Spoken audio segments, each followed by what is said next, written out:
Full disclosure, guys, I have no idea if this is gonna work. What is happening, everybody? Today, we're gonna make a wood bench with 3 drawers and a very special feature on top. Let's make something cool. Oh, and by the way, if this is your first time here, welcome to the channel.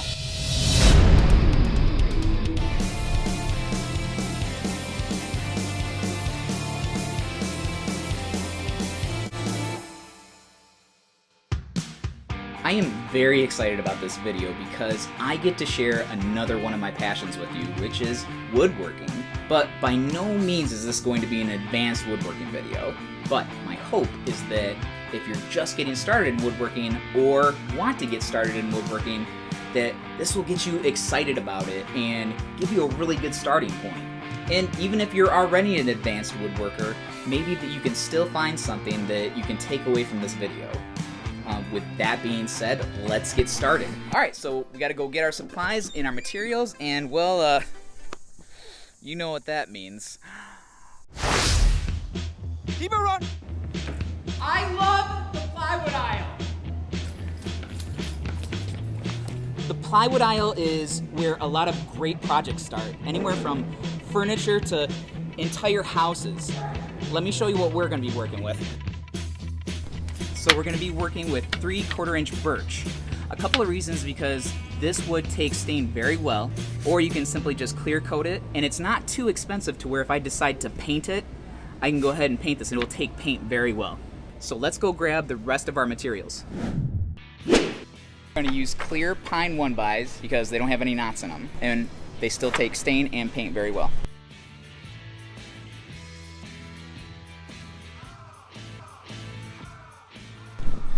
So what's really cool is the depot people will cut this down to a more manageable size so that you can get this into your car or your truck.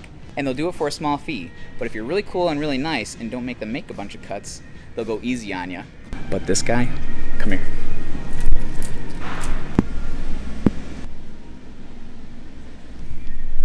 He's making them make a lot of cuts. I'm not gonna ask for 2. I'm still waiting. Got a lot of cuts. All right, Rob, you're gonna go easy on the cut fee. I am. All right. All right, I'm ready.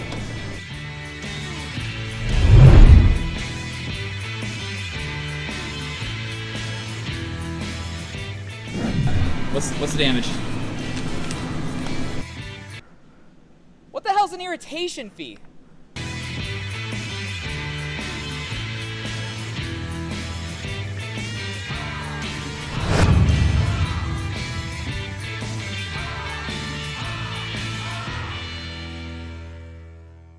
So we're going to get started on this project by building the plywood case, or carcass. It consists of 2 sides, a top and a bottom, and these 2 inserts. This is actually how a lot of furniture projects start out. So we're going to start by ripping our pieces to width, then cross-cutting them to length. And then we'll get to assembling this bad boy. I'm going to rip some pieces to 13.5 inches for the inner sides and the top and the bottoms. And then we're going to rip 2 pieces at 13.75 for the outer sides. We're going to cross-cut 2 pieces at 21.25 for the 2 outer sides. Please pay extra attention when using a table saw, and please don't forget to wear your safety glasses.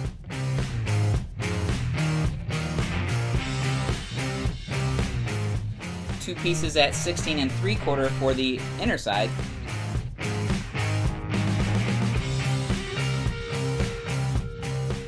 Now I'm going to cross cut 2 pieces at the same time with my circular saw at 44 inches for the top and the bottom.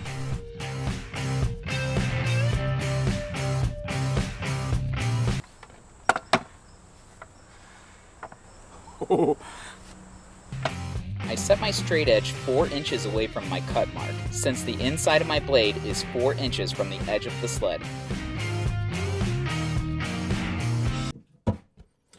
We've got all of our case parts cut, so now we've got to join them together with dado and rabbet joinery using an inexpensive router and an inexpensive router bit.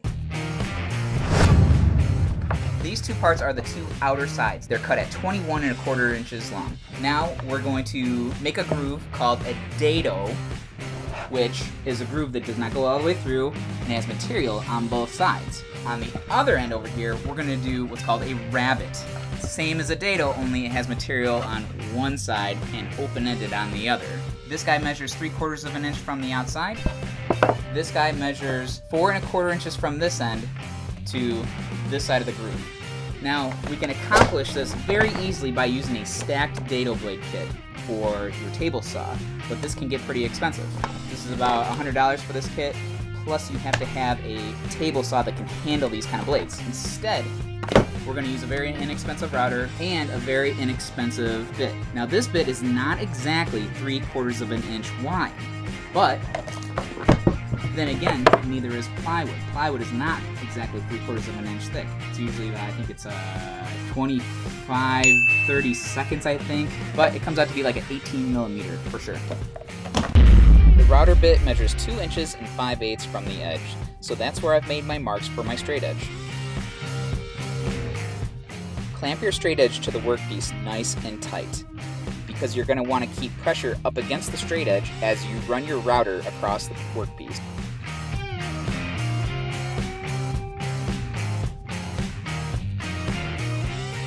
Setting your depth at 1/4 inch deep, flip the workpiece around and complete the rabbet.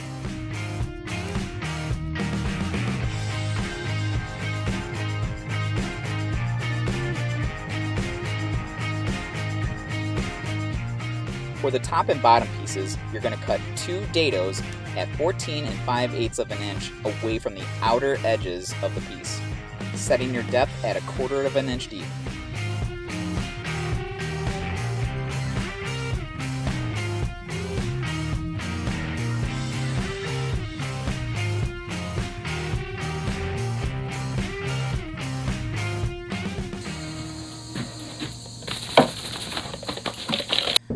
Now, before you nail and glue these pieces together, you really want to dry fit all your pieces together first to make sure that everything lines up and everything measures correctly.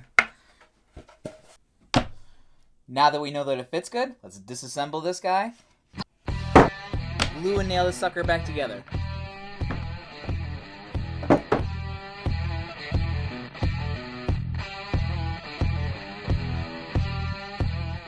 Your pieces should fit snug, but not so tight that you have to beat them into place.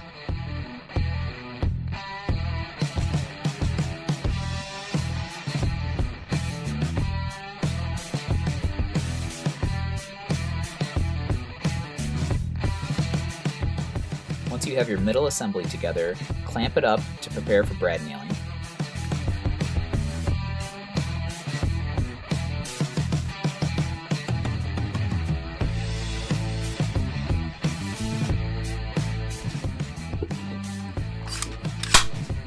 Now we're going to tack them in place with 18 gauge 1¼ inch brad nails.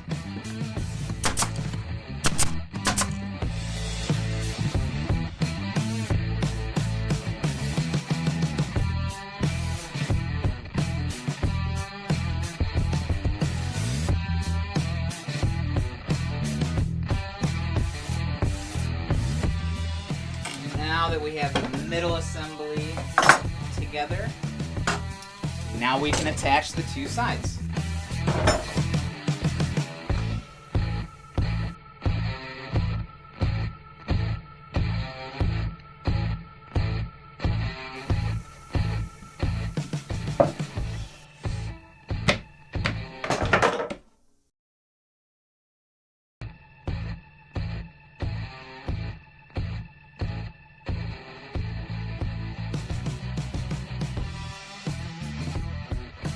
Now right here, we want to hit this from the top so that we don't poke through the other side.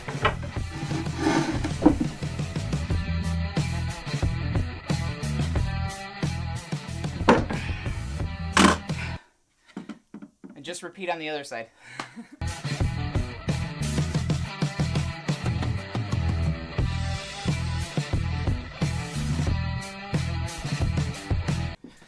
Alright, so made a little mistake.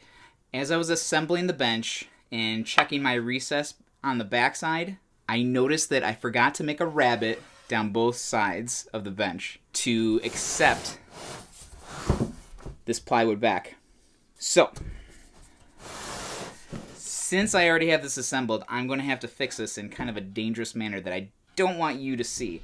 So,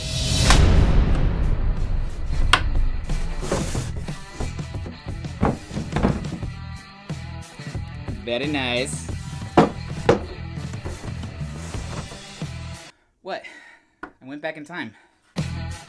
Now we're ready to put on our 1/4 inch plywood back. This is birch, but you can get away with something like Luan or something like that.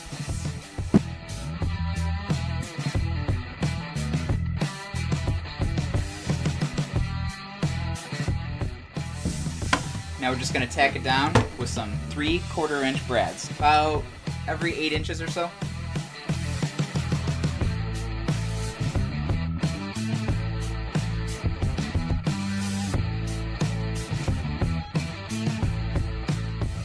This plywood back is not only going to dress up the back, but it's also going to give our case a lot of strength from twisting and binding. Now we want to hide these ugly plywood edges, and we do this with a face frame. This face frame is constructed with 1x2s and is very easily assembled, and I'll show you how.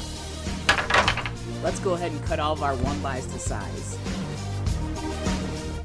Now that we have all of our parts cut to size, now we want to mark their exact locations. Now, you can either mark the center of the post or the edge of the post, whatever you prefer. And the first one is going to be at 13 3/4 of an inch from the left-hand side. The second one is going to be 28 inches and 1/4 from the left side. But if you have two identical parts, they're going to have the same location. A good tip is to mark them at the same time, right next to each other.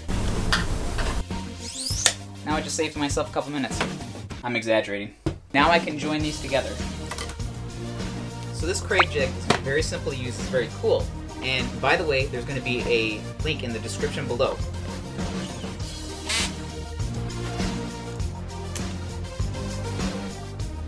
I find it extremely helpful to have both the drill and the impact drill handy, so that way I don't have to keep switching between bits. Going to set my jig at 3/4 of an inch because my material is 3/4 of an inch. Place it in the center of the piece. Clamp it down and drill.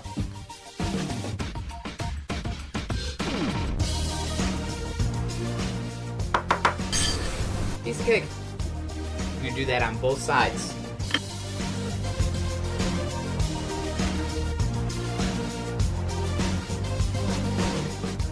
Now I'm going to take some wood glue.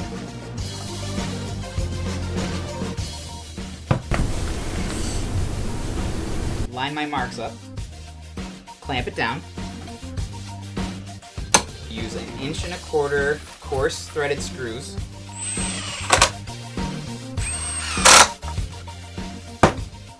That is going to make for a very, very strong one. And then I'm just going to continue around.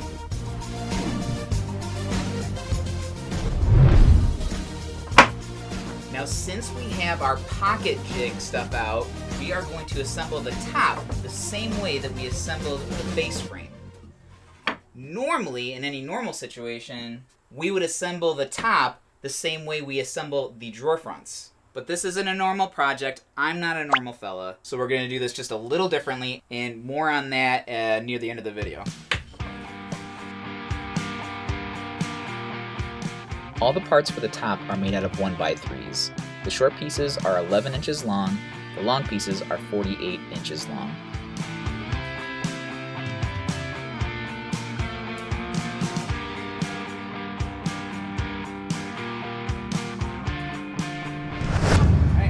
Going to attach the face frame. My favorite way of attaching face frames is with biscuit joinery, but today I'm going to keep it simple, and we're just going to use a combination of glue and brad nails.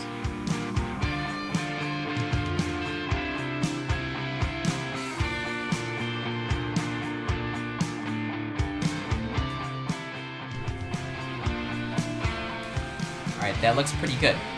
So we're going to tack this in place with 1 1/4" brad nails, about every 8 inches or so.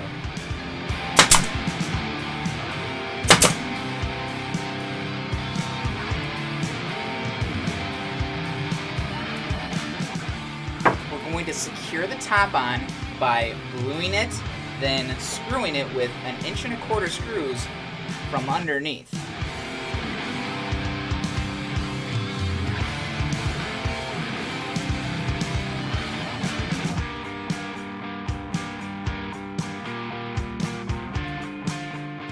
In the end, I used a total of 4 screws in each cavity.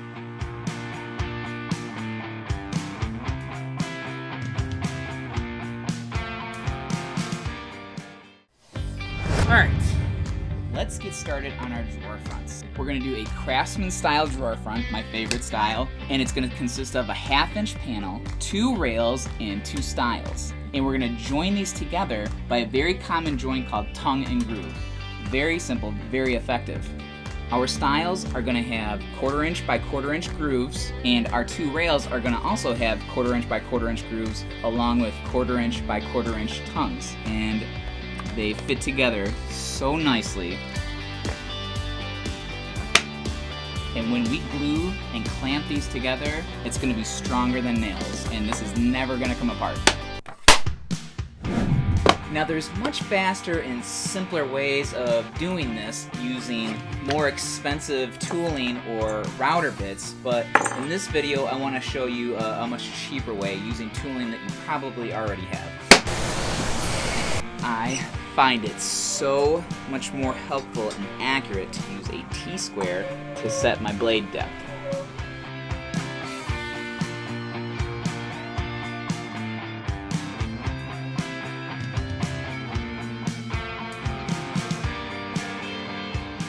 By running the rails through, turning them around, and running them through again, you're ensuring that you have a perfectly centered groove. Adjust the blade to the center of the groove to plow out the remaining material.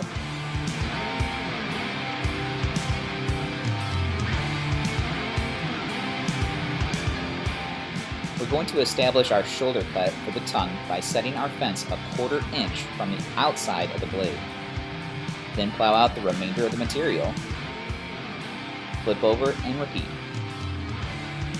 Make sure to do this on the opposite end as well. Now we got 1/2 inch birch cut at 10.5 inches by 3.5 inches, and we're going to make a 1/4 inch by 1/4 inch rabbet along the perimeter.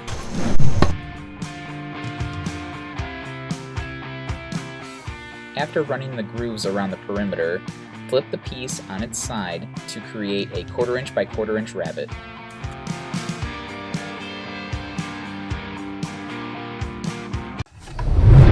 Let's make some quick and easy drawer boxes. Rip several strips of 1/2 inch plywood for the sides of your drawers. Cross-cut 6 pieces at 11 inches and 6 pieces at 13 inches. All 12 sides receive a 1/4 inch by 1/4 inch groove to receive the 1/4 inch plywood drawer bottom.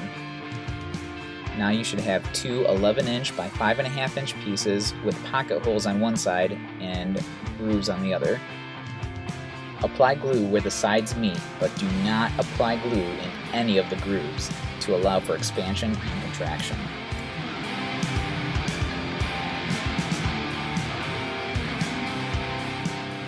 Clamp it up and screw together with 1 inch coarse thread pocket hole screws. Flip and repeat. Now let's assemble the drawer fronts. You should have 2 6-inch stiles with grooves, 2 10.5 inch rails with tongue and grooves, and a 3.5 inch by 10.5 inch panel with rabbets on all 4 sides. Apply a generous amount of wood glue to the tongues. I like to use acid brushes because they're cheap and they're just the right size. Once again, do not apply glue in the grooves to allow for expansion and contraction of the wood. It's a real thing, I swear. Apply a clamp and let it cook. Make sure to wipe up any glue squeeze out with a damp sponge before the glue dries.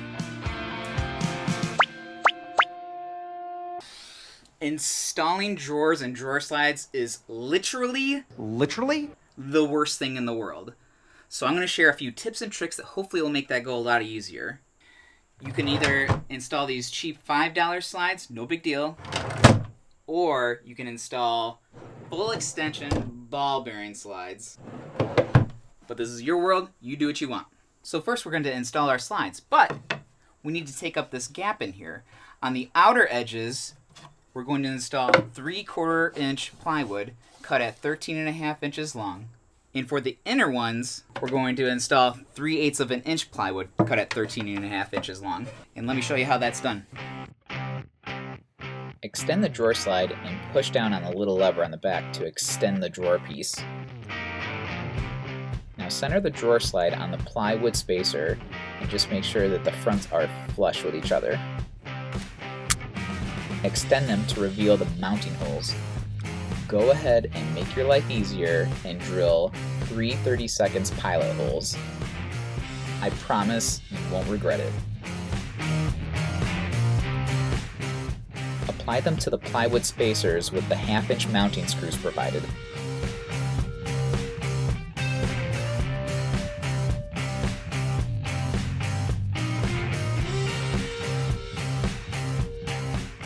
We're going to mount these assemblies to the sides of the case with 1-inch screws. To make things easier on myself, I'm going to screw the 1-inch screws into the plywood about halfway, making the final installation so much easier. Temporarily place a scrap piece of plywood cut at 9.5 inches tall. Place the drawer slides on top and screw the 1.5 inch screws in the rest of the way. Simply repeat on the other side with the 3/8 of an inch spacer.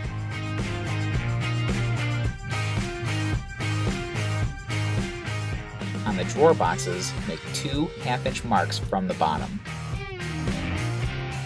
Line the rail up with these 2 marks and make sure the front is flush.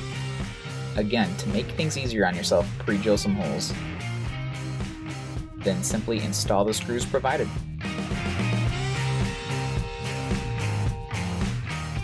Flip and repeat.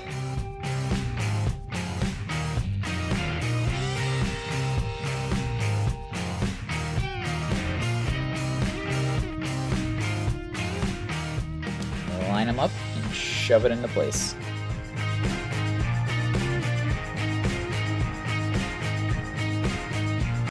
Installing the drawer front can be quite the pain in the butt as well. So, double-sided tape.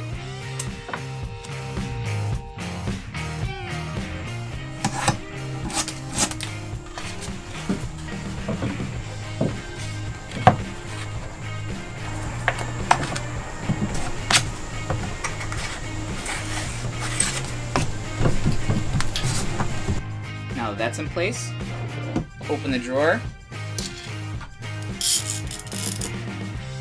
clamp it up, then screw from behind with 4 1-inch screws.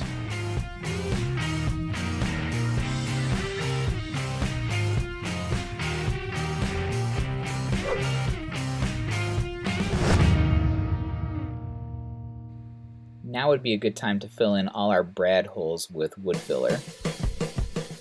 This particular wood filler I'm using is made by Famowood. This is also a good time to sand down the piece with 220 grit sandpaper. I like to sand the corners by hand so that I don't round them over too much.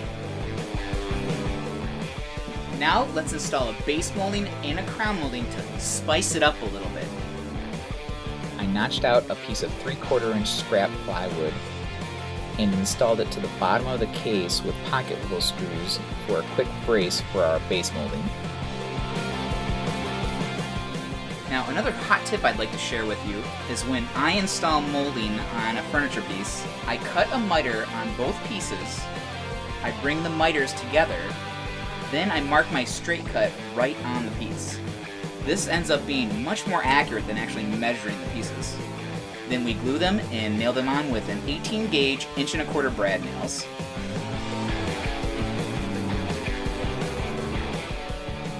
So, what do you think?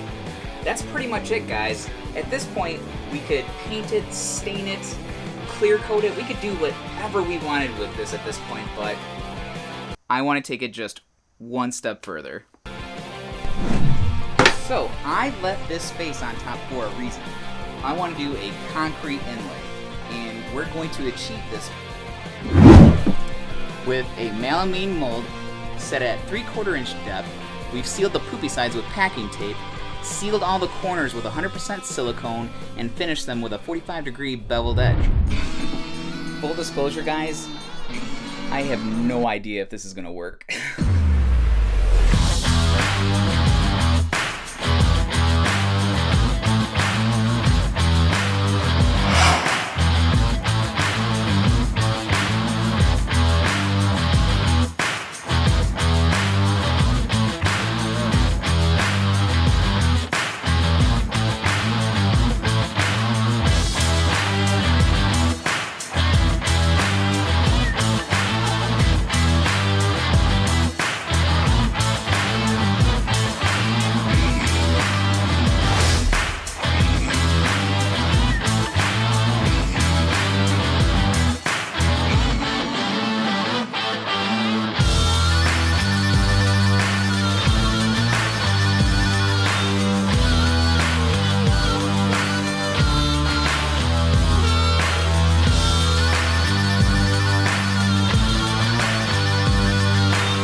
I can't believe that worked. Oh, yeah!